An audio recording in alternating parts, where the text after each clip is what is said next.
Une petite surprise dans le garage, Franck. C'est vrai qu'on a tendance à oublier qu'il n'a que 25 ans et bientôt double champion du monde. Ouais, ça fait mal à la tête, 25 ans, et bientôt double champion du monde. Il est en train d'éclater ce championnat du monde de Formule 1. Ça se passe très très bien pour lui et il a une maturité qui impressionne quand même beaucoup de monde. Donc je pense que ça va être un des grands de ce sport automobile.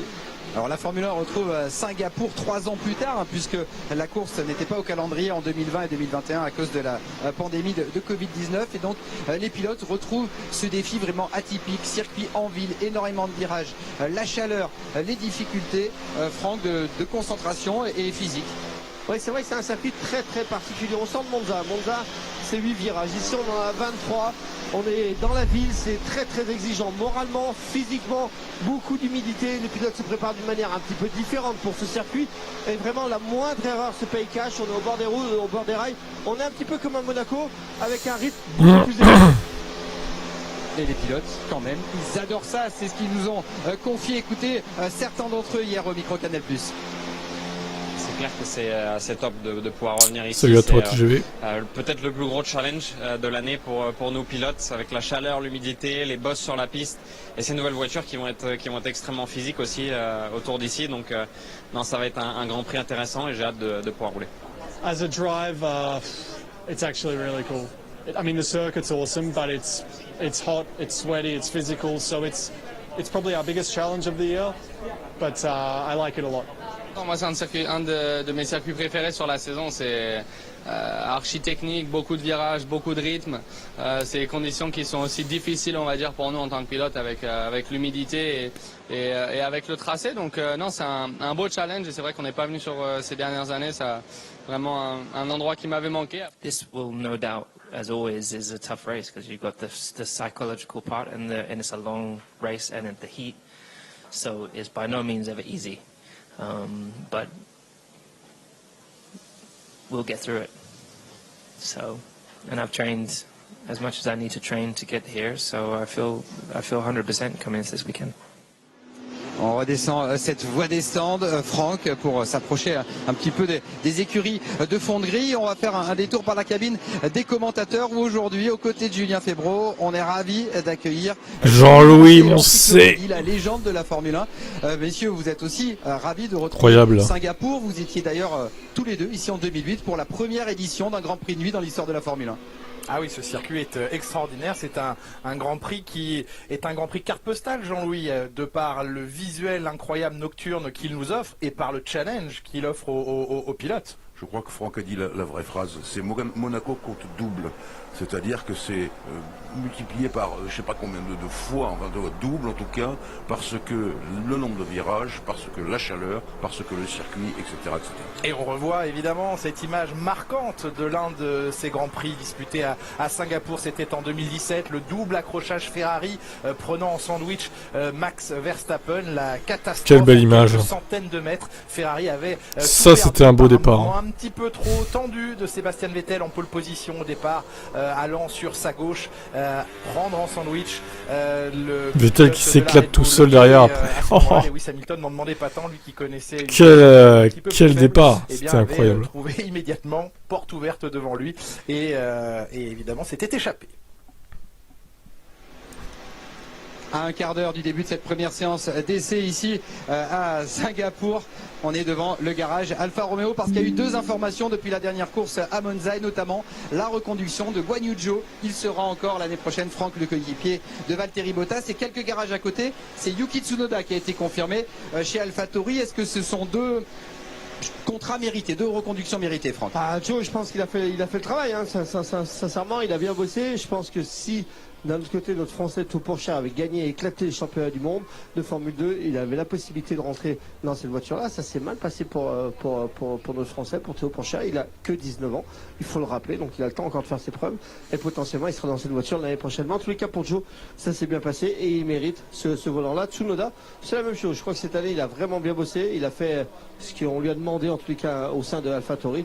Donc c'est mérité également. Et donc ce sera une troisième saison pour le japonais chez AlphaTauri et la deuxième pour le chinois chez Alfa Romeo. Je vous propose de les écouter. Obviously, I know a bit before as my contract, but still, when everything is set, done, and released, you feel there's no pressure in terms of how your future will be. Your future is settled, so you don't have to worry about that. It's more like you can just really relieved and try to focus on what's coming next, race by race. But then, yeah, after the, let's say, definitely it was harder last year when I had racing in Formula 2, then waiting for my confirmation for this year until November. So that was a tough moment, waiting time. But now I feel relaxed into the weekend and just try to give everything I have. I think overall I have pretty good confidence that I'm overall better. And I was already talking about. On s'en fout de Joe et Tsunoda, oh là là. Vraiment des pilotes qui servent pas à grand chose en F1. Hein. Definitely it's good news for me because I can use those energy like the worry thing or more stress. Those things I don't have to think about, so I can focus more to the. Je mettrai l'image à midi quand ça commence du coup. Lui aussi sera là l'année Ceux qui se demandent prochaine, pourquoi c'est un écran noir. et il est là ce week-end, le pilote thaïlandais après son appendicite à Monza, un forfait pour. Ouais, Albon est de retour, donc est-ce que ça va aller pour lui? Ça reste à voir. Son coéquipier pour l'an prochain, parce qu'à côté, c'est aussi une info qui est tombée depuis Monza. Nicolas Latifi ne sera pas ça c'est une bonne nouvelle. Ce qui nous donne pour l'instant donc une grille ça dégage. qui garde quelques trous. Franck, avec une place à pourvoir chez Alpine, une chez Haas et une chez Williams, notamment chez Alpine. Il y a toujours des discussions, Franck, pour savoir si Gasly pourrait quitter son contrat AlphaTauri et basculer chez Alpine. Bah allez, on va mettre Gasly avec Ocon, on va mettre De Vries avec Tsunoda, et puis chez Albon on va mettre Sargent. Ça vous plaît pas ça? Eh ben, on ressortira, Franck. Et on met Villeneuve chez As. Non, on ressortira ce pronostic, Franck, dans quelques semaines quand tout sera officiel. Nicolas Latifi vient d'arriver dans le garage. Écoutez hier, quand il se confie à notre micro, suite donc à sa probable fin de carrière en Formule 1 à l'issue de la saison. You know, going into the races, I have nothing to lose really. I mean, obviously I don't need to. I guess I don't really need to prove anything to the team anymore because there's nothing more to do that I can do.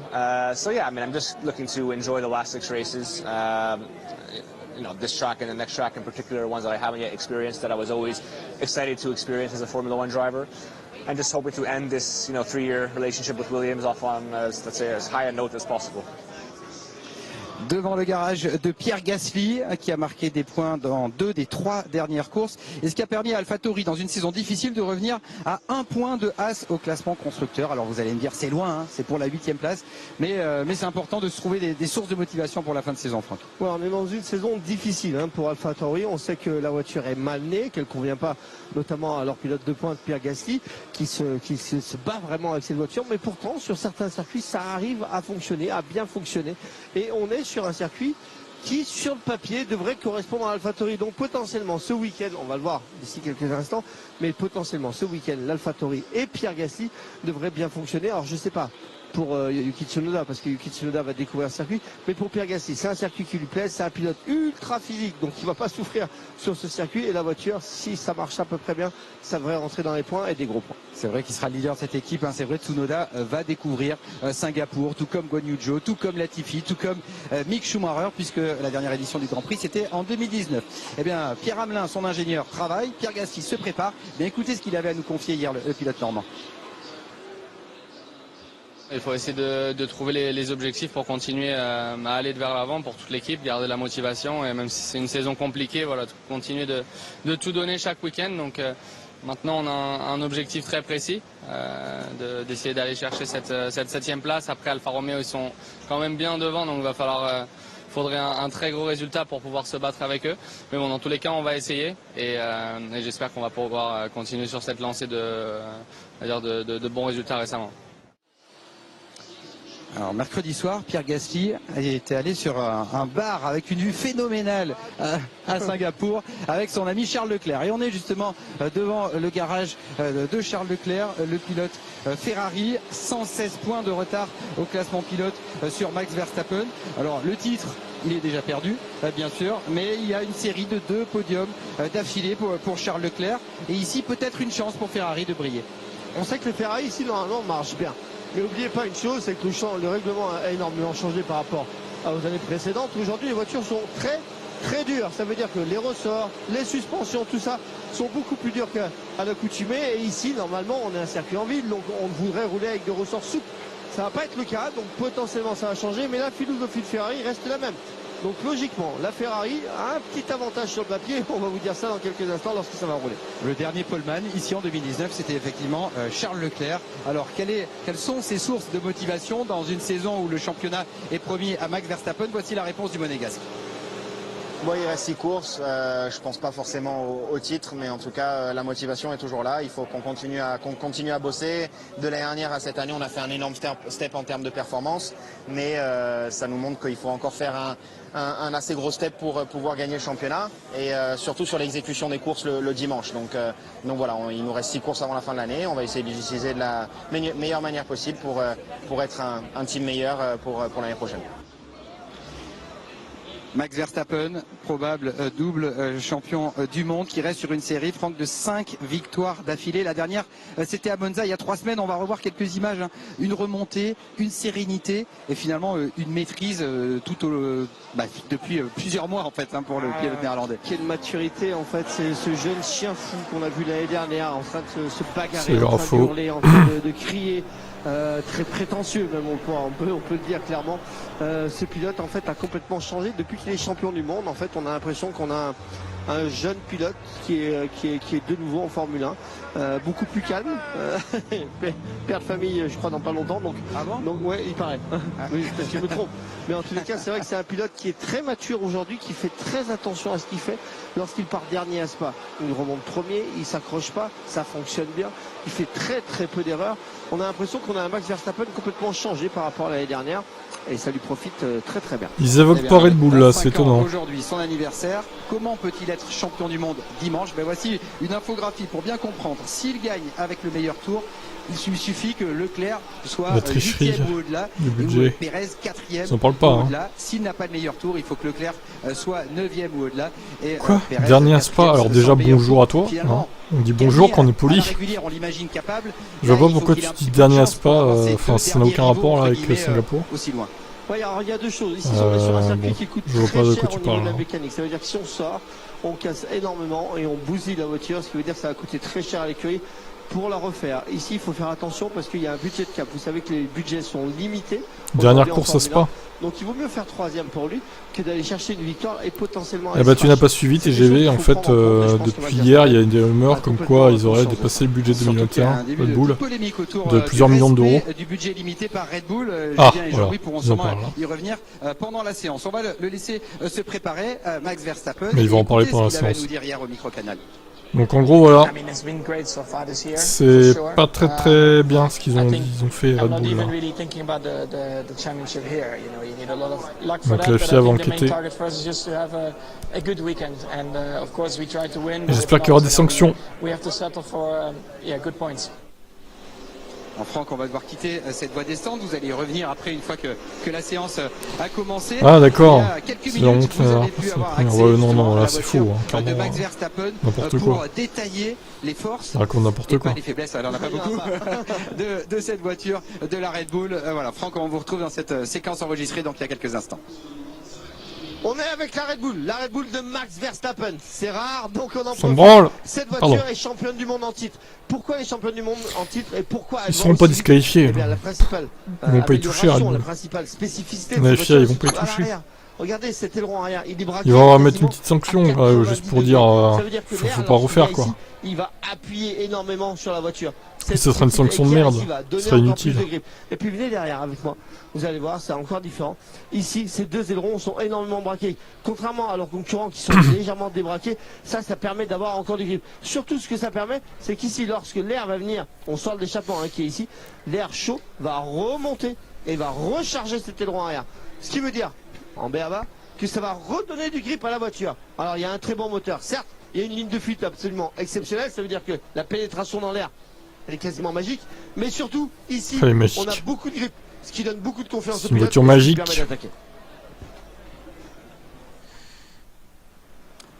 Nous avons basculé côté paddock avec la grande roue, le Singapour Flyer qui domine ici le circuit et l'entrée des stands. Surtout. Ouais, ça vous voulez nous les montrer, Franck? Ah ça m'énerve, hein. On parle beaucoup du football, mais vous savez qu'en 2030, la Formule 1 doit être zéro empreinte carbone. C'est dommage. Et là, on est en train de se mettre de la clim à l'extérieur qui fait 32 degrés. C'est un truc de la clim extérieure. Putain, c'est bien pour l'environnement, ça aussi. Hein. C'est comme ça. Et ça doit gêner aussi peut-être Lewis Hamilton, souvent engagé de la clim dans ces extérieure. combats environnementaux. Justement, Hamilton, on va parler Quel avec scandale. vous. Julien et Jean-Louis, toujours pas de victoire après 16 Grands Prix. C'est la première fois de sa carrière qu'il ne remporte ni pole position, ni succès dans une saison de Formule 1. Et oui, Les Grands Prix de Latifi, oui, bien sûr. Lewis Hamilton en Formule 1, toujours au moins une victoire comptabilisée sur chacune de ces saisons. Et cette année, ça semble particulièrement compliqué. Alors on sait, Jean-Louis Hamilton, il est déjà tourné vers 2023. Il veut aider son équipe à préparer la meilleure voiture, la meilleure machine possible pour l'an prochain. Mais cette petite série de victoires, c'est quand même un record extraordinaire qu'il aimerait bien faire perdurer. Oui, qu'il voudrait perdurer, évidemment. Ce que je voudrais, moi, pour lui, c'est que quand même, sur les quelques Grands Prix qu'il reste, il en emporte au moins une, histoire de montrer à George Russell que quand même, il est encore un peu le patron dans cette équipe. Il le fait douter un petit peu, Russell, oui, en ce évidemment. moment. Que des champions du monde ont gagné ici à Singapour. Hamilton 4 fois, Alonso 2 fois, Nico Rosberg 1 fois, et puis bien sûr Sébastien Vettel 5 fois. Le recordman des victoires ici, c'est Sébastien Vettel, et c'est le dernier vainqueur en 2019 avec la Ferrari. C'était la dernière victoire de sa carrière. Franck aussi, ça sera probablement la dernière tout court, puisqu'il achève sa carrière à la fin de cette saison. 53e succès au terme d'une petite dispute interne avec Leclerc. Ouais, c'était un petit peu compliqué, hein, cette dernière course, vous rappelez, il y avait des polémiques, hein, intra écurie. Salut les ce qui coureurs. empêchait de Leclerc de passer. Leclerc, il avait toujours un peu mauvaise quand on l'a vu ici en interview. C'était toujours un petit peu compliqué. Mais c'était une belle victoire de Sébastien Vettel, c'est un des recordman de circuit. Attention parce que ce week-end il peut pleuvoir. Alors si c'est un très bon pilote. Ouais, j'attends de voir la pluie quand même. C'est le cas de Sébastien Vettel, même avec une Aston Martin. J'attends de voir la pluie. Hein. On me promet de la pluie, mais pour l'instant il n'y a rien. Que lui. Écoutez ce qu'il en pense. Bon, il est où le live timing là? Allez, c'est encore HS, décidément, comme à chaque fois. En EL1. Yeah, it is a special race for me, and I look forward to it. Yeah, a bit hard to grasp that it is the last time, but obviously I understand. But since I always look forward, I know that there's plenty of other things to look forward after this race as well. But for now, it's this race. C'est vesti. I'm looking forward to, and I'm hopefully going to enjoy. Ah bah il y a pas les cette pilotes. première séance d'essai libre à Singapour dans un peu plus d'une minute 30. Franck, vous allez endosser votre jolie chasuble et aller dans la voie des stands, au plus proche des voitures et des pilotes dans ces conditions climatiques très particulières. Max Verstappen est prêt. Julien et Jean-Louis, c'est à vous. Merci Laurent, merci Franck. Restez pas trop près des climatiseurs, on ne sait jamais. Mais l'air frais, tout le monde va courir après. Et oui, les climatiseurs en plein air, ça c'est une belle écologie ça. Aujourd'hui et peut-être à 2 jours. À la rigueur, bon, un ventilateur à la limite ça consomme que dalle, mais un climatiseur quoi. Pilote s'afficher avec non mais c'est après on vient nous dire que la F1 fait de l'écologie quoi. Ça me fait bien marrer ça quand même. Formel, il peut réussir ce week-end à devenir une deuxième fois champion du monde. Red Bull attendra encore un petit peu pour le titre constructeur. Et puis on a appris, Jean-Louis, donc ces derniers jours, mais on en parlait dans l'avant-séance, la reconduction du contrat du seul pilote rookie cette année en Formule 1, Guan Yu Zhou, le pilote chinois qui a impressionné Fred Vasseur. Et pour impressionner Fred Vasseur, Jean-Louis, il faut se lever. Il faut se lever de bonne heure le matin. Je trouve que c'est très mérité, parce qu'effectivement ce garçon-là, après son carton géant, vous en avez parlé, vous vous souvenez, à Silverstone, il est revenu comme un grand garçon. Il faudrait qu'ils augmentent un peu le micro de Moncé, ce serait pas mal, on n'entend pas trop par rapport à Febro je trouve. Et comme vous dites, faire confiance à Frédéric Vasseur. La technique, allô, Canal. Le meilleur détecteur de talent, je dirais quasiment du plateau de la Formule 1. On peut lui faire confiance là-dessus. Charles Leclerc va y croire jusqu'au bout, c'est son métier d'y croire jusqu'au bout et de s'accrocher, même si les chances de titre se sont envolées progressivement cette saison. Vous les connaissez parfaitement bien, les gens de la Scuderia Ferrari. Jean-Louis, vous les avez vus évoluer sous différentes directions, à différentes époques de la Formule 1. Ils vous ont inspiré quoi jusqu'à maintenant dans cette saison, les hommes de Maranello? Un peu de flottement, il faut bien dire les choses comme elles le sont. Moi, je continue à faire confiance à Mattia Binotto, parce que si c'est pour retomber dans les politiques extérieures, avant, on change tous les 2 ans de patron, on ne peut pas s'en sortir. Mattia Binotto, je crois qu'il a vu, il a planché sur ce qui n'avait pas fonctionné cette année. Je pense qu'il peut s'en sortir, parce qu'au départ, il n'est pas prêt pour ça. Au départ, c'est un ingénieur motoriste. Et puis, il devient directeur technique, c'est encore mieux. Mais c'est un peu plus compliqué. Et puis là, il est patron de la Scuderia. Et la Scuderia, vous le savez comme moi, être patron de la Scuderia, c'est un poste éminemment politique. Et donc, il faut avoir tout sur les épaules larges. comme les avait Jean Todt, il doit arriver à ce niveau-là. La première séance d'essai libre à Singapour qui débute, il est 18h, heure de Singapour. 6 heures de décalage horaire avec une fin d'après-midi et une deuxième séance nocturne que nous vivrons tout à l'heure. Donc là il fait encore jour. Hein. Circuit qui comporte, Jean-Louis, le plus de virages de la saison. Oui. 23 virages comptabilisés officiellement sur ce tracé, des virages plutôt lents et c'est donc la part belle à la traction, à la sortie des virages qui va être faite ce week-end. Et on sait, Jean-Louis, qu'il faut une voiture confortable, il faut que le pilote prenne de la confiance. Oui, ça c'est très important. Ça c'était le dicton d'Alain Prost pour Monaco par exemple. Et là c'est encore plus fort parce que comme je l'ai dit tout à l'heure, c'est Monaco qu'on double avec le nombre de virages, la chaleur, la piste très bosselée et il faut vraiment une voiture confortable, ce qui ne veut pas dire qu'on conduit le coude à la portière naturellement, mais il faut peut-être aller chercher une voiture peut-être un petit peu moins pointue pour réussir à tenir la longueur du Grand Prix, car à un moment donné, vous le verrez dimanche, vous et Romain Grosjean, Julien, les pilotes à un moment donné, ils commencent à fatiguer, vous voyez quand même les têtes qui commencent à bouger, et souvent ils sortent de la voiture comme des éponges. Putain, le chat Twitch, je l'ai. Exactement, Carlos Sainz comme les autres pilotes c'était clairement plus s'est préparé à ce Grand Prix de Singapour. C'est mon réseau qui déconne, le Twitch qui attend. C'est Twitch, c'est pas ton réseau. C'est le chat Twitch qui est de la merde. Mais il y a de véritables séances d'entraînement dans des saunas. Dès qu'on détache la fenêtre, ça bug, je sais pas pourquoi. Enfin, ça se met pas à jour automatiquement en fait. Et puis ce que réclame ce circuit, hein, on écoute Charles Leclerc. Stand by, welcome back here. So for us, it looks fine. Just try. And we'll check. I think there's something wrong. Charles Leclerc qui détecte son ingénieur lui dit que sur les acquisitions de données tout a l'air bien, mais lui maintient que quelque chose ne va pas. Et il a le premier abandon pour Charles Leclerc dans cette première séance. Non, j'ai rigolé. Ça aussi, Julien. Bon, est-ce que les Mercedes marchent? Ça, c'est la grande question. Justement des problèmes de traction. On va voir ça tout de suite. Pour les pneus Pirelli. Ici, on est dans une gamme la plus tendre possible et en l'occurrence, les pneus peuvent vraiment souffrir. Ah oui, il va falloir en prendre grand soin de ces pneumatiques. Vous l'avez dit Jean-Louis, ce sont les plus tendres de la gamme Pirelli qui sont apportés ici ce week-end à Singapour.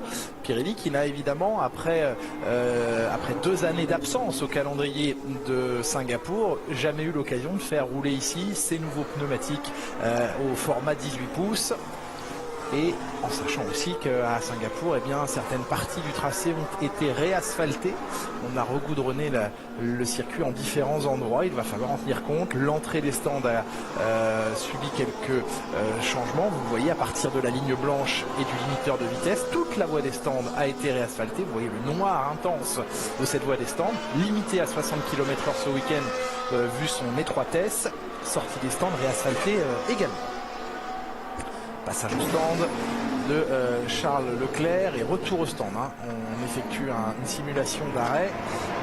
Était-il envisagé de l'immobiliser dans son garage aussi rapidement ou est-ce dû à un problème mentionné à la radio il y a quelques instants? Jean-Louis, comme à son habitude, Verstappen, sa méthode, c'est grosse attaque d'entrée de jeu. Alors là, en l'occurrence, il me rappelle quelqu'un que vous avez très bien connu, qui était Michael Schumacher, impressionné d'entrer tout le monde. Plaquer un ou deux chronos. La comparaison avec Schumacher, c'est fait.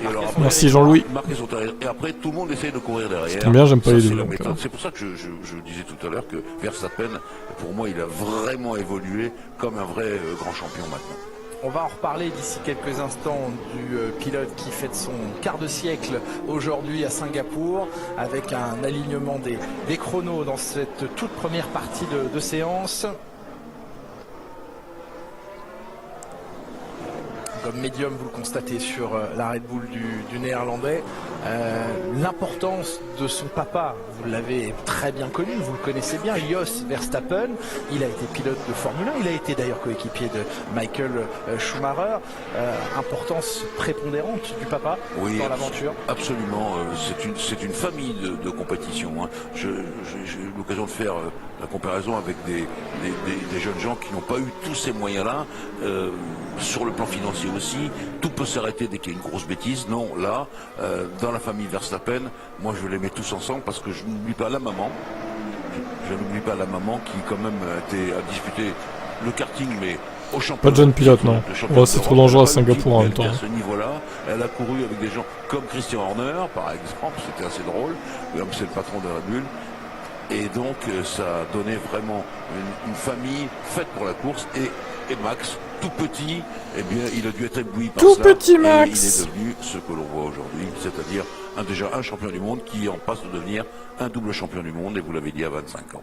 Les Red Bull, première et deuxième dans cette séance avec déjà une confortable avance de Verstappen, 9/10 sur Perez. Le caractère aussi de Jos Verstappen, quel drôle de personnage, Jean-Louis. Oui, il me fait un peu peur maintenant. Ah ben il fait peur à tout le monde. Hein. C'était un garçon très gentil, oui, sympa. Difficile pour lui d'être, vous l'avez dit, dans l'ombre de Michael Schumacher, mais ils réussissaient à s'en sortir, et ce n'était pas un poste facile qu'être le coéquipier de Michael. Très difficile. Voilà. Et ensuite, on le connaît aussi par l'énorme incendie que sa voiture a subi, sa Benetton, je crois que c'était au Grand Prix d'Allemagne, avec quelques gouttes d'essence qui ont fait exploser le nuage de vapeur. Il s'en est sorti impeccablement, mais je crois qu'il avait fait réussir des temps canons qui avait amené Flavio Briatore à l'employer tout de suite. Et puis finalement, il n'a pas donné les résultats escomptés. Mais bon. On va saluer l'un de nos camarades. Non, il était trop nul, Jos. Qui était dans la voie des stands et qui a assisté aux premières loges à ce terrible incendie. Franck, on vous retrouve dans la voie des stands parce que Charles Leclerc est descendu de voiture. Ouais, il est descendu, ça continue chez Ferrari, ça continue pas dans le bon sens. On est en train de faire une purge des freins, vous pouvez le voir juste devant. On a enlevé les vasistas ici, on va commencer à purger les freins. Toutes les freins sont ouverts. Ça veut dire que la voiture était mal préparée, tout simplement. Il n'y a pas d'autre mot là-dessus. Donc le pilote ne peut pas aller faire des tours de reconnaissance. C'est problématique, c'est gênant. On va se décaler un petit peu parce que chez Ferrari, on aime bien cacher un peu la zone. Mais si on se décale un petit peu de mon côté, vous allez voir tout de suite sur les triers de freins qu'on va entamer tout simplement une purge des freins. Et ça, c'est gênant. C'est gênant parce qu'on a eu 15 jours là pour se préparer, pour travailler sur les voitures. C'est pas normal quand on arrive sur un circuit en ville, on doit avoir des freins absolument béton, avoir confiance dans la voiture. Pour aller vite ici, c'est pas compliqué. Ça sert à rien d'avoir la meilleure des autos. Il faut avoir la voiture dans laquelle vous avez le plus confiance. Si vous avez confiance dans la voiture, rappelez-vous, Jean-Éric Vergne ici, il avait tout cartonné parce qu'il avait confiance dans la voiture. C'est la même chose pour les grands. Et il s'était fait cartonner par Michael Schumacher qui a perdu les freins en course aussi. Ah oui, la confiance ici va être nécessaire pour flirter avec ces murs. Il y a quasiment aucun virage à bénéficier d'une vraie zone de dégagement. Beaucoup de virages où les murs vous accueillent à bras ouverts. Quand vous êtes dans ce circuit-là, tel que Verstappen, entre les virages 8 et les virages 14. Ah bah, Jos Capito fait le ménage. Il fait le ménage, oui. Voilà, très bien. C'est bien. Capito, c'est bien. C'est compliqué, très compliqué. Nettoyer la caméra, tout les ça à faire. Il faut vraiment s'habituer. Il y a quand même le phénomène d'habitude qui joue. Julien, là, ça fait 2 ans qu'on n'est pas venu sur ce circuit. Ouais. Donc, ah oui, il faut se acclimater dans tous les sens du terme. Alex Albon qui lui a la lourde mission de découvrir ce tracé. Les 2 pilotes Williams ce week-end découvrent ce circuit. Alex Albon qui revient donc de convalescence, victime d'une appendicite lors du week-end de Monza. Il avait été Fernando Alonso, meilleur tour incroyable. Avant les derniers essais libres par Nick De Vries. Et puis quelques complications. Il a été nécessaire pour les médecins de sédater le pilote d'origine thaïlandaise avec quelques complications post-opératoires, heureusement sans gravité, mais on a eu une période d'inquiétude, on va être très honnête, dans la nuit de samedi à dimanche sur la santé d'Alex Albon. Il revient, il s'est récupéré, il s'est préparé au mieux pour ce Grand Prix avec son physio, mais il découvre l'enfer de Singapour pour ce qui est du physique. On le sait ici, Jean-Louis, entre 4 et 5 kilos perdus dimanche en près de 2 heures de course. Alors c'est beaucoup d'eau que les pilotes perdent, mais c'est fou, c'est phénoménal. Nous y avons été tous les deux, déjà, Julien, vous en souvenez, rien que pour venir de l'hôtel, déjà on arrivait trempés. Oui. et là, les pilotes dans leur habitacle, à peut-être pas loin de 50 degrés, c'est chaud pour eux, et je pense qu'il faut être dans une forme physique absolument éblouissante. Il faut vraiment tout préparer pour être là. Pierre Vacher au premier plan, un ingénieur français de Red Bull. Est-ce que vous me permettez de revenir sur quelque chose que... Permettez-vous, Jean-Louis. Franck a dit tout à l'heure que j'ai bien aimé, c'est l'histoire de la différence entre AlphaTauri, la voiture n'est pas bien née et on a du mal à faire évoluer, alors que sur la Red Bull Honda, eh bien la voiture n'était pas très bien née pour Max et on l'a rangée pour être pour Max. Énormément progressé. Vous voyez la peinture apposée sur les flancs de la McLaren. C'est la monoplace qui ce week-end apporte le plus grand nombre de pièces. Une liste déposée à la FIA incroyable. Et les nouvelles pièces, vous n'avez qu'à regarder où se trouve la peinture pour comprendre que ce sont elles les nouveautés sur la McLaren. Une seule voiture en bénéficie ce week-end. Je vous le donne en mille, Jean-Louis. C'est pour Lando Norris. Eh oui, logique. Lando Norris reçoit ce week-end les nouveautés. Ponton, alors qu'il y a un drapeau jaune dans le deuxième secteur. Ponton, plancher, zone arrière, autour des suspensions. C'est George Russell qui est allé faire... Russell, enfin! Qu'est-ce que tu nous fais, George? De ce circuit. Bon, elle a l'air nulle, hein, cette Mercedes. 7ème seulement, Hamilton. Après, ça vient de commencer, mais... La voiture a l'air intacte. Et donc oui, ça va être compliqué encore ce week-end. Très évolué ce week-end, mais un seul kit d'évolution dédié à Lando Norris. Derrière Stroll, derrière une Aston Martin alors qu'ils ont avec Noduro aussi. C'est logique que Norris en bénéficie, car il est notamment totalement dévoué au développement de la voiture 2023. Tout à fait, Georges. Ce n'est pas par la force des choses Daniel Ricciardo. Ok, hop. Et le fait que ce soit... Il fait marche arrière, Georges, tout va bien. Évite un aileron à 80 ou 100 000 euros d'être broyé. Si tu étais un mur en béton, l'histoire se serait mal terminée. On pourrait dire qu'il l'a tutoyé. Ah, oui, c'est une familiarité absolue avec cette barrière. Il va être rappelé par sécurité, je pense. Il a tutoyé le mur. Voici George Russell. Il travaillait sur de la gomme dure en ce début de session. C'est ça qui va peut-être être la clé du problème, la gomme dure.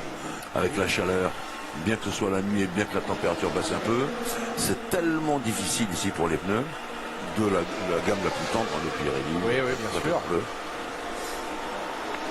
Et on est alors dans l'observation et dans l'attente de ce que Mercedes va pouvoir produire en matière de performance ici, parce qu'à la fois on est sur l'un des circuits les plus sinueux, donc les plus lents pour ce qui est des virages, et c'est ce que préfère à l'heure actuelle la Mercedes, mais on est aussi sur une piste bosselée, ce que n'aime pas du tout la Mercedes. Donc ce mix de paramètres qu'apprécie l'écurie de Lewis Hamilton et de George Russell et de choses qu'elle apprécie moins, eh bien va nous donner un résultat qu'on attend.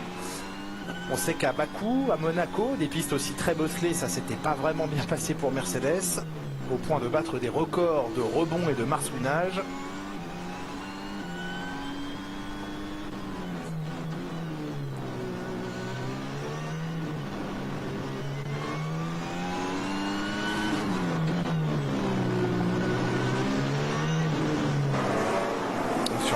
Max Verstappen en amélioration avec un train arrière un petit peu mobile, un petit peu léger sur cette dernière portion du circuit. Et voilà tout Singapour réuni sur cette image entre la grande roue. Incroyable, et quelle amélioration, 7 dixièmes de mieux, il repousse à 1 seconde 8. Son coéquipier toujours travaille sur la gomme médium. Franck, on vous retrouve dans les stands.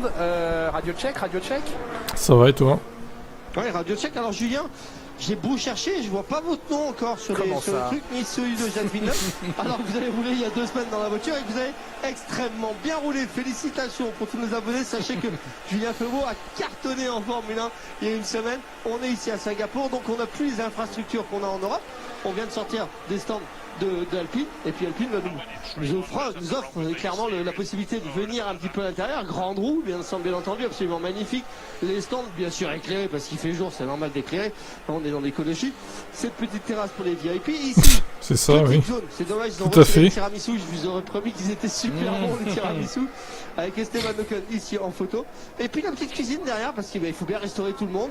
C'est important. Et si vous savez qu'on marche à décaler, les pilotes et les mécaniciens arrivent vers 15h, 16h sur le circuit, et donc ces gens-là, ici derrière, c'est eux les plus gros travailleurs avec les mécaniciens.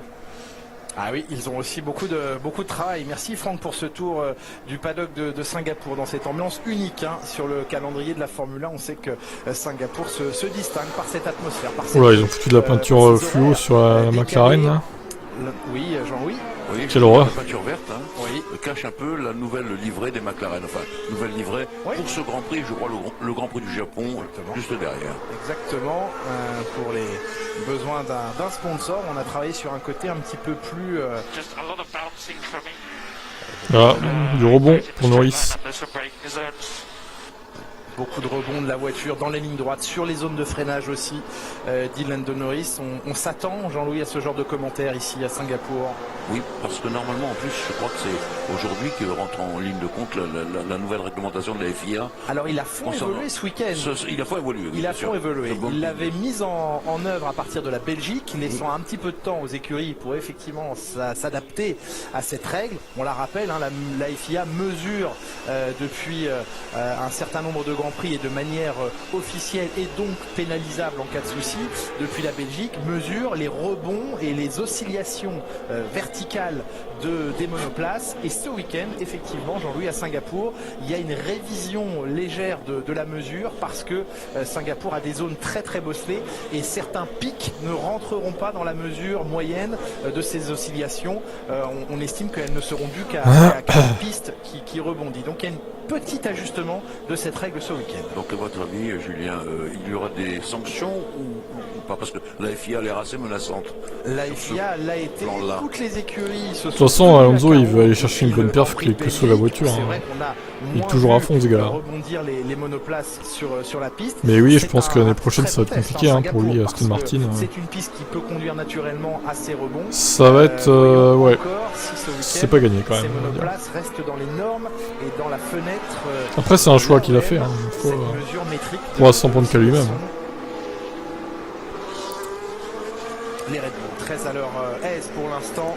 Malheureusement, à Charles Leclerc... Peut-être que pour son dernier shot de carrière, ça sera la bonne décision, pour une fois. Plein d'amour, visiblement, si l'on en croit le message. Putain, la vache, ce casque là. Mais est-ce que l'amour suffira à remettre en piste rapidement Charles Leclerc qui reste casqué? Est-ce que c'est une façon de se motiver?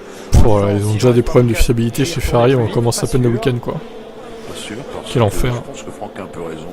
Vous voyez la dissymétrie des pontons, pardon, je vous coupe Jean-Louis, mais on étudie, on n'a pas les mêmes. Son choix, je pense que c'est se remplir les poches avant la retraite. Oui, il y a de ça aussi. Plus réduite, clairement. Gauche, donc on est sur une voiture totalement en version test, dissymétrique. Il veut être tranquille pour le reste de ses jours. À gauche et à droite. Livre chez McLaren la bataille contre Alpine. Donc elle est serrée, très très serrée, et donc c'est le moment de le faire. Il reste peu de grands prix pour essayer de dominer la situation. Je reviens sur Charles Leclerc, je suis de l'avis de Franck, tout de même, ou alors c'est plus important qu'une simple purge du système de freinage, parce que depuis le temps qu'il est immobilisé, c'est-à-dire près de pas loin de 15 minutes, donc c'est beaucoup je trouve. On retrouve George Russell. Tout à fait, on a vérifié que tout allait bien sur sa voiture après ce petit contact frontal dans les Tech Pro. Et là, vous allez mesurer l'écrasement de l'aileron avant, les vibrations également sur cette caméra embarquée.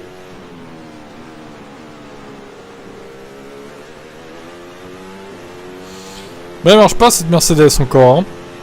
Putain. Bon, ça gagnera jamais, c'est impossible. Ça gagnera pas cette saison, c'est sûr. Il n'y a aucun espoir.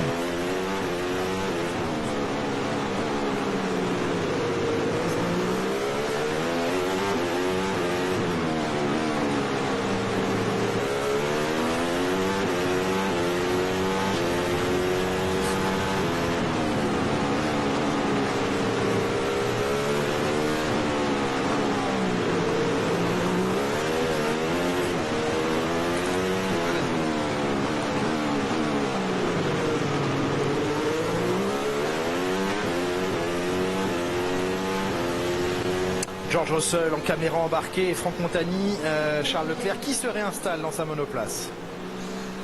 Et oui, enfin Charles Leclerc qui monte dans la voiture. On est presque à 20 minutes de séance. Le pilote n'a pas pu rouler. Vous savez qu'ici c'est à toi. Donc il faut impérativement rouler et accumuler un maximum de tours pour être bien, pour trouver les bonnes zones, les bons endroits où on va poser les roues. On a 23 virages, contrairement à Monza où il y en a 7. Forcément, il faut s'habituer un petit peu. Le pilote Max Verstappen qui débarque dans le chat YouTube. Occupe-toi de rouler, Max, là. Arrête de nous parler. On va pas te voir. Perso, je pense que c'est plié pour 2022 et doit être en train d'étudier pour 2023. Ouais, sûrement. On espère effectivement qu'il va pouvoir maintenant Il va y avoir pleinement, de ça. entamer son travail.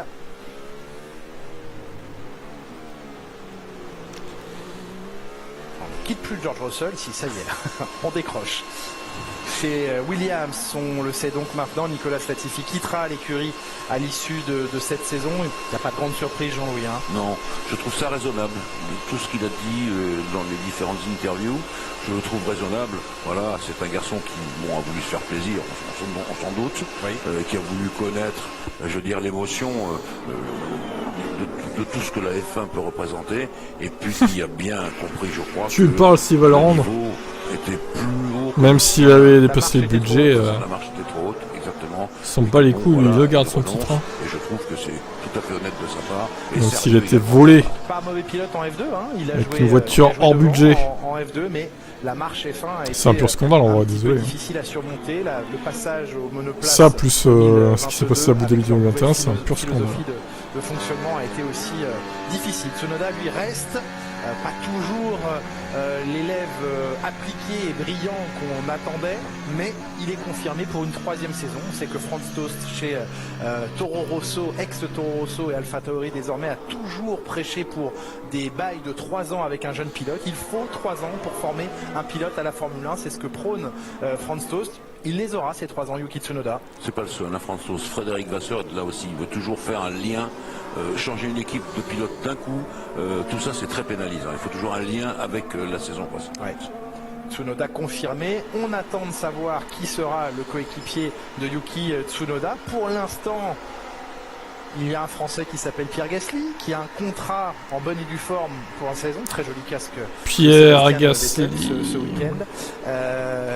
Pas uniquement ce week-end, mais celui-ci est assez spectaculaire. Casque noir comme ça. Il y a un petit côté Damon et Graham Hill. On va en parler d'ici quelques instants. En tout cas, le coéquipier de Yuki Tsunoda, pour l'instant Pierre Gasly.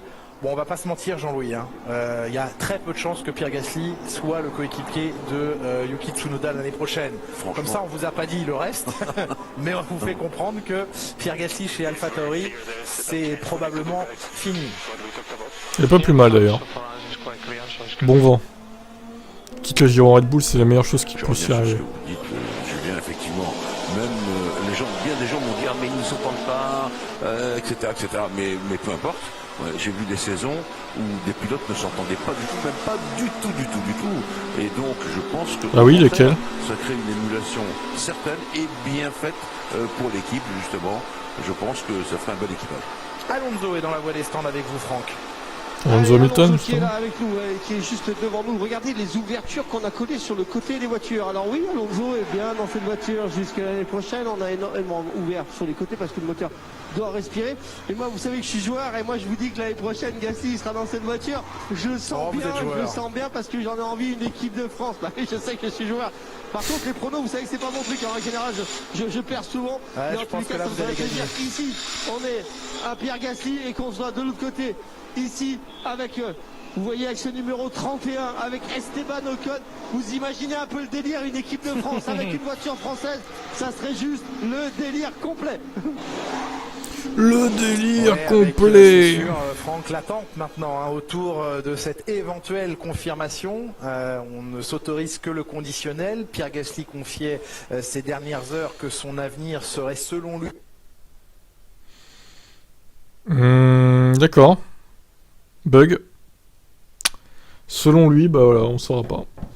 Des pilotes français toujours en F1, on en a envie et besoin, et on souhaite à Pierre Gasly, quel que soit son futur, d'avoir matériel entre les mains pour performer. Oui, je suis avec affection l'enthousiasme de Franck, parce que vous étiez lycéen et lui il était encore bébé, mais chez Renault par exemple il y avait toujours 2 pilotes français.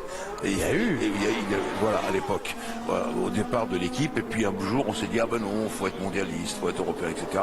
C'est comme ça qu'on a perdu un peu nos pilotes. Mais à l'origine, les écuries l'écurie française Renault avait des pilotes français à l'origine.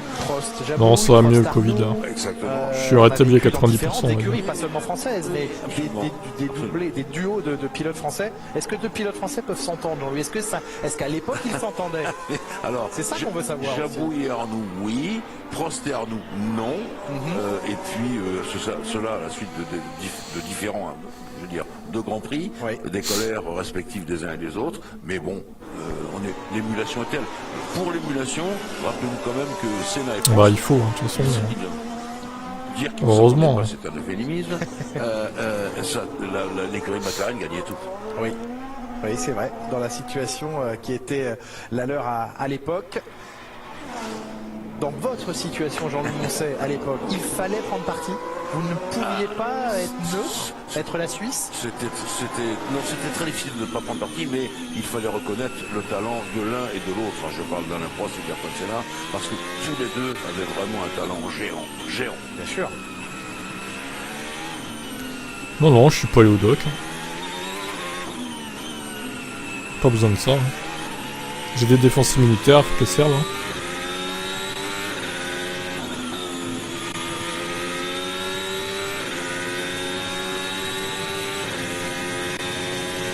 C'est Hervé.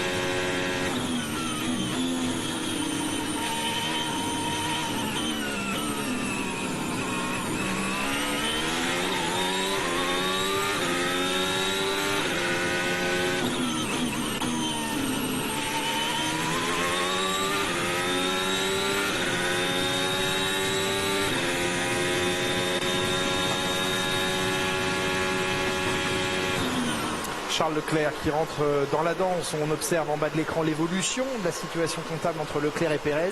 Il n'y a que 9 points pour cette Magnussen au final, vice-champion du monde, c'est même tout le monde dit qu'il mérite plus Schumacher d'être dans la F1, mais bon, Magnussen, par le début de saison, excusez-moi, mais il a rien fait de spécial. Alors certes, il a bien performé les premières courses, mais clairement, il fait plus rien là. Il se fait atomiser par Mick même. Donc en fait, je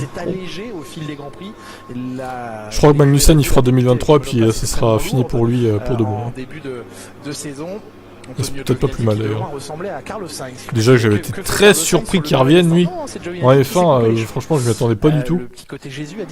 Mais au final quand on voit ce qu'il fait sur le long terme cette saison, bof. Il a brillé au début, puis après, tout doucement, il est rentré dans le rang. Quoi. Il se fait dominer par Schumacher à chaque course. Donc un peu décevant ce pilote. On pouvait s'attendre à mieux quand même. Pour effectuer des tests, Jack Doohan et Nick De Vries étaient, semble-t-il, également testés. Et il est probable qu'aucun des trois ne soit retenu pour le paquet titulaire aux côtés d'Esteban Ocon l'an prochain. Nick De Vries qui, selon nos informations, a signé chez Alpha Tauri, et c'est ce qui aurait débloqué la situation, puisque Colton Herta, l'américain, ne pouvant obtenir de super licence, et la FIA a été très claire, nous ne prouverons pas, nous ne fourniront pas, excusez-moi, de dérogation à Colton Herta pour venir en Formule 1. Il manque des points de super licence, à lui d'aller les glaner par quelques moyens que ce soit par ses résultats. Et d'ailleurs, le clan Colton Herta, je ne sais pas ce que vous en pensez Jean-Louis, que ce soit lui-même ou son papa, a dit on ne veut surtout pas arriver en Formule 1 en bénéficiant.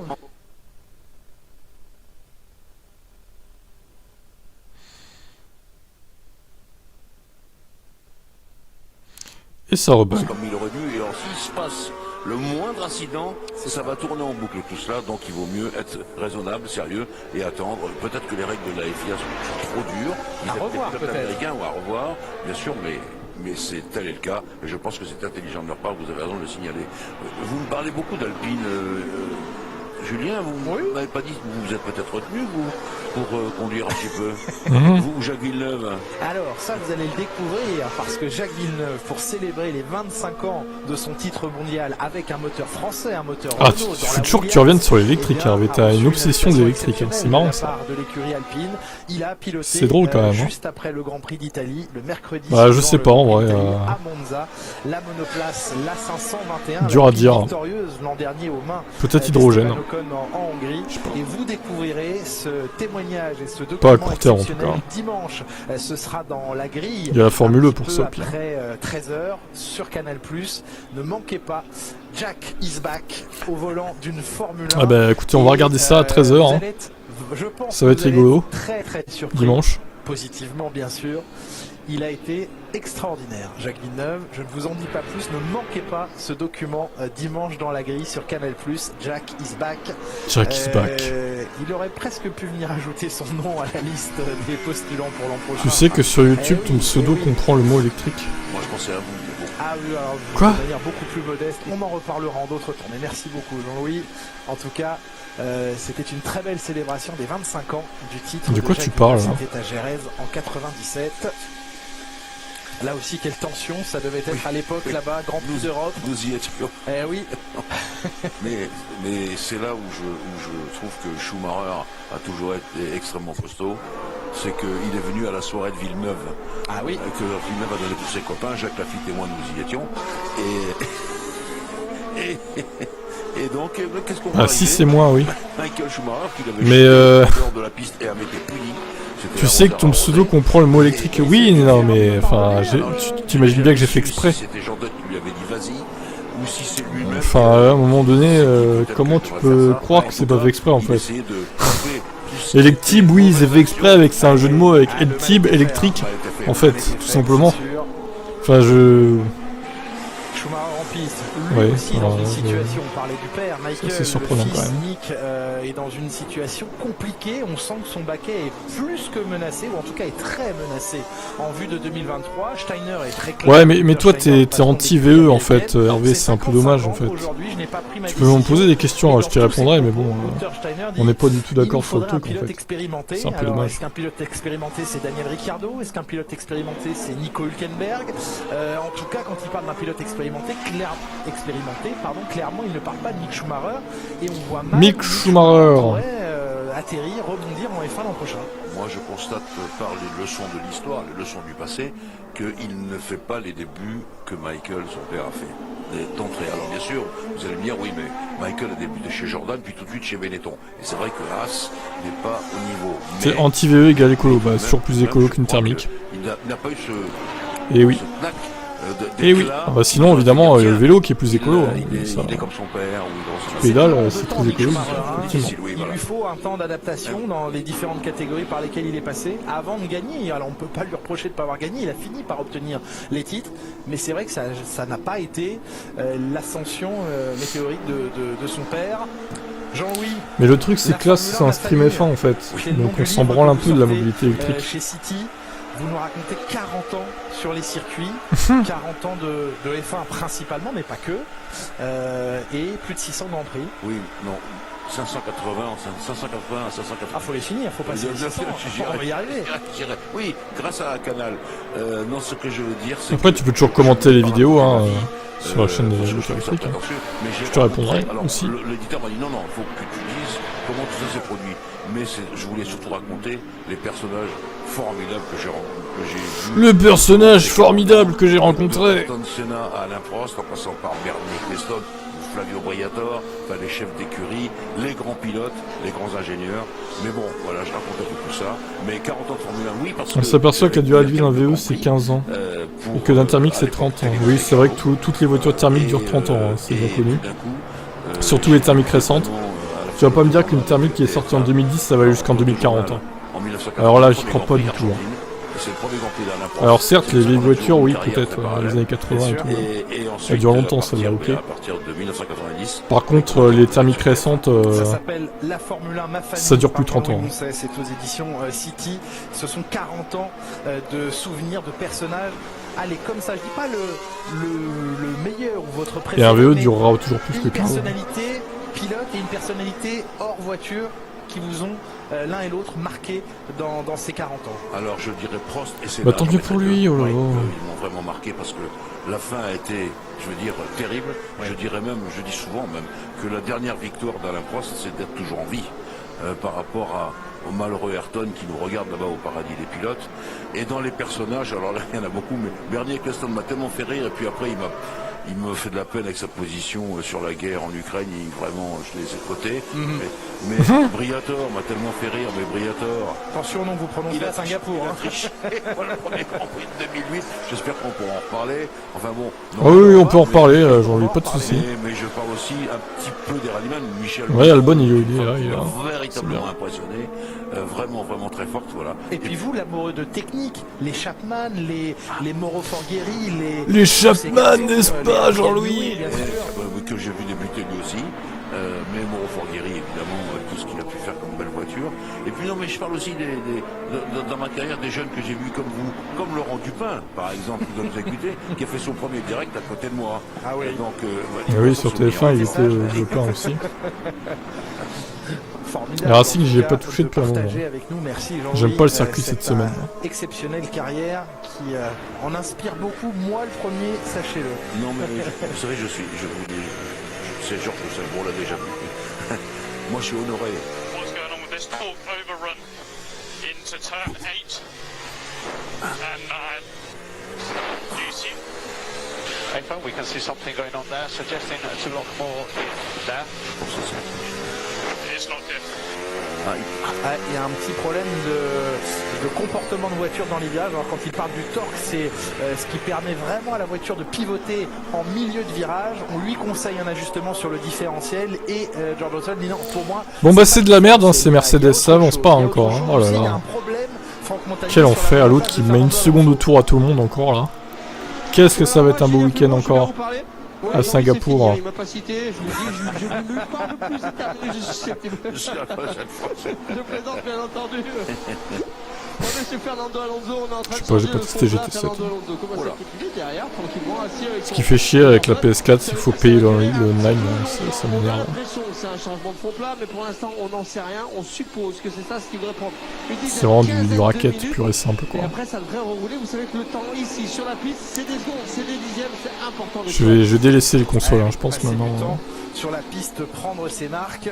Là, ils en perdent du temps sur la piste. Hormis McLaren, il y a des ébauches chez qui broche un peu tout le monde, j'imagine. Après, c'est dur de dire qui a amené des ébauches ou pas. Hein. On n'est pas dans le secret des équipes. Heureusement, sans contact, mais je sais pas il n'y avait trop. plus beaucoup de marge avec ce survirage. On écoute Carlos Sainz. Non. Pour 22 minutes, mais elle est interminable cette séance. Je crois qu'il restait 5 minutes, moi, ou 10. Cardiaque, certainement. Oh. Oui, la Singapour Briatore, c'est là on non. voit Pyramide. On n'a pas de nouvelles. Oui, mais bon, Gasly tient la corde a priori. Briatore, Singapour, scandale. Scandale. Tout est de notre faute. Les journalistes, nous n'avons pas. Ah bon, c'est de notre faute. En oui, plus. nous n'avons pas su le dire tout de suite. Et c'était tellement incroyable. C'était tellement. Ça paraissait impossible. J'ai raconté ça déjà dans un documentaire de Canal où on a croisé dans les coursives de Singapour.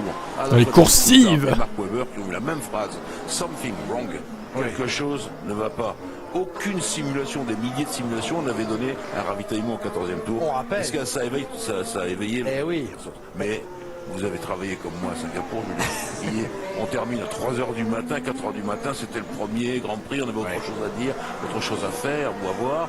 Et on n'a pas pensé à ça et ça a éclaté 10 mois plus tard. On rappelle, c'est une année difficile pour l'écurie française, Renault et Fernando Alonso dans ce Grand Prix. Tu préfères encore l'équipe à l'époque avec Boule. 12e tour, je crois, il rentre au bon, 12e je sais pas, 14. peut-être, ouais. Voilà. Bon, aussi, il a pas l'air très compétent. Oh, crevaison pour Stroll ou Vettel. C'est Stroll. Oh, il va provoquer un red flag, ce gland.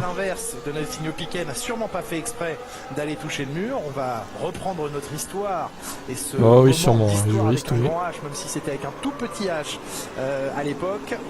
Ah, c'est Jean-Louis Moncé qui est là. Flirter et embrasser le mur. Le retour de Jean-Louis.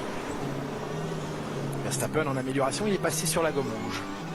Pour aujourd'hui seulement. Hein. Après, ce sera Grosjean qui prendra le relais.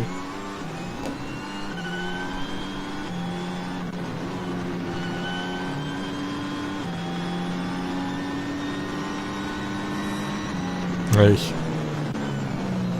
Alors, drapeau jaune secteur 2 est simplement dû au ralentissement de Lance Stroll. Y a-t-il autre chose dans ce deuxième secteur? En tout cas, Verstappen vient d'aligner, Jean-Louis, tous les secteurs pour fixer un 43-1. Ouais, red flag, oh là là, mais c'est insupportable quoi. Ça y est, on l'a le red flag. Drapeau rouge sous les yeux de Gianpiero Lambiase. Parce qu'il s'est arrêté au milieu de la piste, Stroll. Certainement jugé dangereux par la direction de course, drapeau rouge. Pas 2 secondes, mais 7 dixièmes. On rappelle qu'on a son équipier, 1 seconde 6 à Ocon. Piste de safety car, de voiture de sécurité pendant les essais libres, et donc la solution c'est soit virtuel. Ouais, de toute façon, ça va être encore une purge ce week-end. Franchement, je vous dis, j'hésite vraiment à me lever pour le Japon. J'hésite vraiment. Je vous avoue que là.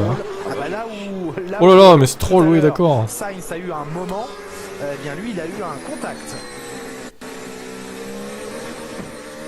Ouais, ça a tapé l'arrière droit, gauche, pardon, l'arrière gauche. Suffisant pour casser l'arbre et l'axe de roue arrière. Oh, ça a pas tapé de beaucoup, hein. C'est con, hein. Ça a pas tapé de beaucoup. Mais bon, l'erreur se paye cash sur ce Grand Prix, ça c'est bien. Donc pour évacuer la voiture de Lance Stroll. En plus, il est passé dans l'échappatoire, donc... I hit the wall. Stop the car, go straight and stop the car, go straight and stop the car. Stop the car, stop the car. Il aurait bien rappelé par son ingénieur. Un hit de... Il y a plusieurs étoiles. Oui. Un hit de... Exactement. Exactement.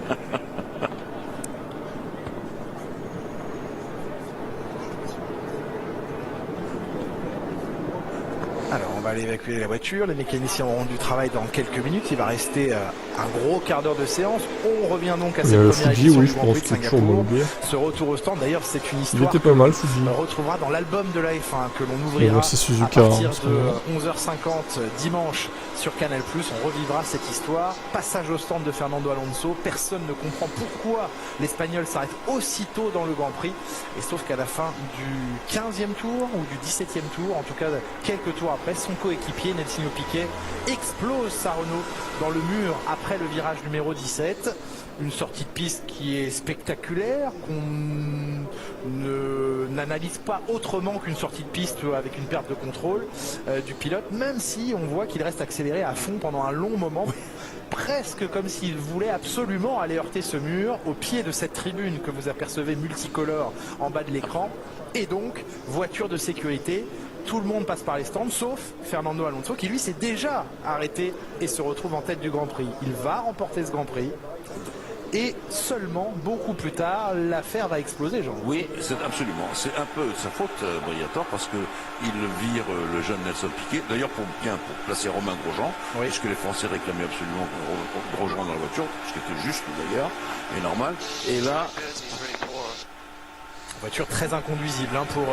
voiture de merde, cette Mercedes, disons les choses. Piquet allait se plaindre à son père. Et ça... 3 secondes et demie de retard, il a l'air Mick Schumacher. Lewis. Nelson Piquet, le vrai, le gros champion du monde. Qu'est-ce qu'elle a, cette voiture. Bonhomme, ça ne va pas fonctionner comme ça. C'est 800 mètres. Et c'est 800 mètres, ça va exploser. Et ça a explosé. Nelson, il a remué, non pas si les termes, mais il a fait un foin du diable. Et tout a explosé à la figure de Renault, de l'équipe Renault. C'est en Belgique, la saison suivante. Tu as déjà une Mercedes? Non, je n'ai pas de Mercedes. On m'a déjà posé la question, je ne sais pas si c'était toi d'ailleurs. J'ai jamais eu de Mercedes. Pour permettre l'intervention de la voiture de sécurité. C'était très machiavélique parce qu'il fallait trouver un endroit du circuit où la voiture n'était pas accessible facilement et donc nécessitait une grue, une intervention, et donc il fallait absolument créer la voiture de sécurité. Enfin, c'était de toute façon un scandale. Ah oui, parce que un scandale. Moi j'ai une connaissance historique de la course, vous aussi, Julien, on n'avait jamais vu un truc pareil. Alors en Formule 1, le pinacle de la course automobile, vous vous rendez compte, c'était terrible. Terrible, et ça... Vous racontiez les heures qui ont suivi cet accident et donc cette victoire en cascade d'Alonso, où certains commençaient à nous lâcher des messages d'incompréhension. Marc Webber, vous l'avez dit.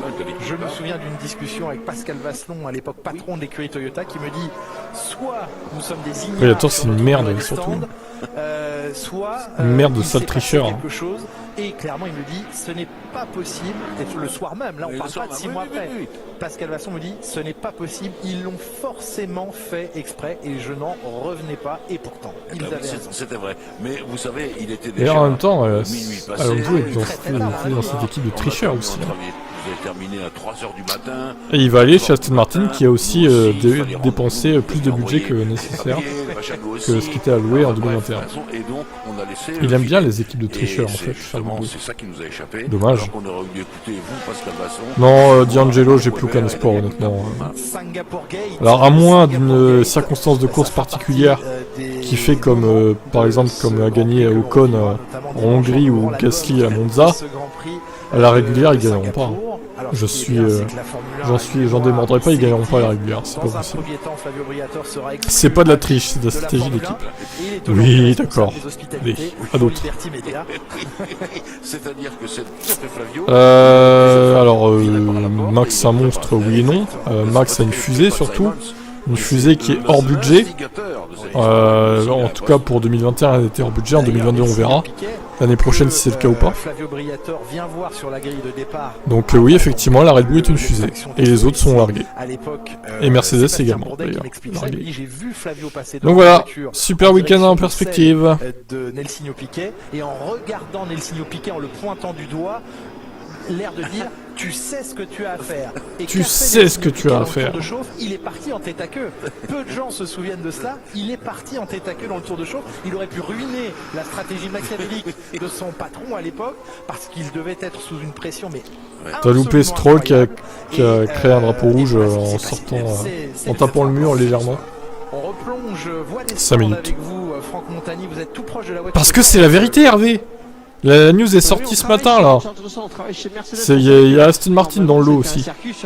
Aston Martin et Red Bull sont accusés d'avoir dépassé le budget de plus de 5 millions d'euros en 2021. D'accord. Donc clairement ils ont triché là. Il faut une sanction. Mais ils auront pas les couilles de les sanctionner cette FIA de merde là. Parce qu'il faudrait pas toucher au titre de Verstappen 2021 surtout. Même acquis avec une voiture hors budget. Bah non. Ce serait dommage. Eh oui, absolument. Ils font rien, Mercedes, ils sont largués. Je pense que les rebonds sont trop présents, malgré le surfaçage du circuit. La voiture est complètement aux fraises, quoi. Problème en début de séance pour Charles Leclerc chez Ferrari, des petits soucis chez Alpine, des petits soucis chez Mercedes. Bien voilà, dès la première séance d'essai libre. Cette année, à quoi ça a servi tous ces changements sur les voitures? Bah oui. Franchement, à part de passer une domination de Mercedes dans les années 2010, fin 2015 on va dire, à une année de Red Bull de domination, rien. Je pense que la FIA peut faire quelque chose, mais est-ce qu'ils vont vouloir faire quelque chose? Imaginez le scandale, il retire le titre de Verstappen en 2021. Voilà, il va y avoir des répercussions, je pense, au tribunal et tout. Hein. Là, ça va être violent. Mais ça serait mérité en vrai. Ça serait mérité de 1 pour le dépassement du budget et de 2 pour ce qui s'est passé avec Michael Masi à Abu Dhabi. Je vois pas la faute du budget sur Motorsport. Tout le monde en parle, putain. Tout le monde en parle, quoi. Et il n'y a pas que Motorsport hein, comme site d'actu. Hein. Il y a Next Gen Auto aussi. Il y a GP Blog. Il y en a plein des sites d'actu. Pourquoi que Motorsport? Jamais de message personnel à l'antenne, Jean-Louis Moncey, mais ma maman vous embrasse. Ah bon. C'est très gentil. C'est la première fois que je me permets de le faire. Et la dernière. Je le fais de loin, mais je le fais. Allez, il reste 12 minutes. Le mec qui remet quand même en cause ce que je dis, Hervé, quand même. C'est incroyable. Tu fous les nerfs, mais tu fais même pas exprès. Je suis sûr que tu fais même pas exprès en fait. C'est malgré toi. C'est terrible. C'est terrible de foutre les nerfs comme ça, quoi. Allez, tiens, je te donne ma vidéo que j'ai faite ce matin. Ça vient de voilà, GP Blog et c'était repris par plein de sites. Hein. Amous, le truc hollandais là. Notamment. Non, c'est pas hollandais. C'est allemand, je crois, Automotor Sport. Ça doit être allemand, il me semble. La FIA doit faire quelque chose car ça devient une rigolade la F1. Oui, c'est clair. Il n'y a pas de marge, hein. Il n'y a pas de marge. Ça devient une rigolade, t'as raison. Alors il la ramène proprement, tranquillement, mais le début de la manœuvre est spectaculaire. On aurait peut-être eu, Franck Montagny, un petit aileron à vous envoyer chercher dans le garage. Allez Franck, va chercher l'aileron. Ouais, puisqu'on est dans un moment famille. Il n'y a pas que Red Bull, hein, il y a Aston Martin aussi dans l'eau et j'espère qu'eux aussi seront sanctionnés pour 2023, tiens, justement. Au moment où Alonso va rejoindre l'équipe. Ah, ça serait marrant. Qu'il soit sanctionné en 2023 Aston Martin, alors là, voir Alonso VGT en 19ème place, moi je signe. Ah, le karma qui se prendrait encore une fois là. Ce serait juste extraordinaire quoi. Accusé ne veut pas dire coupable, oui, arrêtez. Arrêtez, je sais, la présomption d'innocence, tout ça, mais bon. Red Bull, hein. Ah, voilà, ils sont loin d'être clean. Hein. On sait tout ça. Il faut quasi... Ouais, c'est ça. Bah, le temps de faire les comptes, ouais, c'est étonnant que ça prenne autant de temps, quoi. Ça aurait dû sortir dès le début de 2022, en fait. Et pas en fin septembre. Ouais, j'en ai rien à foutre, après, tu penses ce que tu veux. Moi, je suis convaincu qu'ils ont dépassé le budget l'année dernière. Ils n'arrivaient pas à arrêter Mercedes. Et donc, ils ont surutilisé le budget pour les Evo, quoi. Mais ils ont jamais réussi parce qu'à la fin, c'était une fusée, la Mercedes. Et ils ont dépassé le budget pour autant. Bah, moi je considère qu'ils sont coupables. Après voilà, chacun son point de vue. D'éventuelles infractions, elles ne manqueraient pas ils en parlent faire justement. appliquer les règles. Donc on attend déjà les conclusions sur le bilan financier de toutes les écuries, sur ce que les écuries ont déclaré à la FIA et sur ce qui a été également mesuré et observé par la FIA elle-même. Si les équipes ont dépassé ces plafonds, ça peut avoir des conséquences. On attend en tout cas. C'est le bruissement de Singapour. Et là on parle pas de 100 000 $, les gars, hein, ou 500 000. On parle de 5 millions minimum. Hein. Attention. Profiter un petit peu trop du gâteau l'an dernier. On sort de Monza où les voitures sont souples et belles. Et on voit on a mal au Charles Leclerc avec des voitures pleines appui. Donc ouais, c'est pas con, ça doit pas permis. Ça leur fait les pieds. Dans le casque. Extraordinaire. Allez, Leclerc avec un record de deuxième secteur et un deuxième temps sur la ligne. Ouf, Leclerc en deuxième mais en pneu rouge. Hein. Et l'autre est en jaune. 3 dixièmes de retard. Oui, c'est vrai, c'est vrai. C'est un peu mieux qu'une seconde. Il doit avoir un comptable moins bon chez Red Bull que chez moi. Non, ou alors ils ont fait exprès. Non, je pense qu'ils se sont dit, vas-y, on va dépasser un peu aux F, il n'y aura pas de sanction de toute façon, ou alors ce serait une amende. C'est quand même un concept. Tu dépasses le budget cap et derrière tu te prends une amende. Mais super, tout le monde va faire ça alors en fait. Quel intérêt d'avoir un budget de cap? Si tu te prends 10 millions d'amende, tu t'en bats les couilles. Ils ont dit 10 millions, c'est quoi pour Red Bull? C'est rien. C'est rien du tout. Ils vont les payer, ils vont la payer l'amende. Qu'est-ce qu'ils s'en battent les couilles? Franchement. Et qu'au moment où on applique les charges écrites dans le règlement, non, il faut plus qu'une amende. Hein. Pour la sanction, il faut des points en moins. Hein. Il faut des points en moins pour 2021, par contre, pas 2022, parce que 2022 ça sert à rien. 2022, ils l'ont pas dépassé pour l'instant le budget 2022, enfin, d'après ce qu'on sait en tout cas. Faut pénaliser le pilote et l'écurie en 2021, clairement. Bah parce qu'ils savaient peut-être pas, Mercedes, qu'ils avaient dépassé le budget. La FIA a un panel absolument assez large qui va de sanctions financières à des sanctions liées aux points au championnat.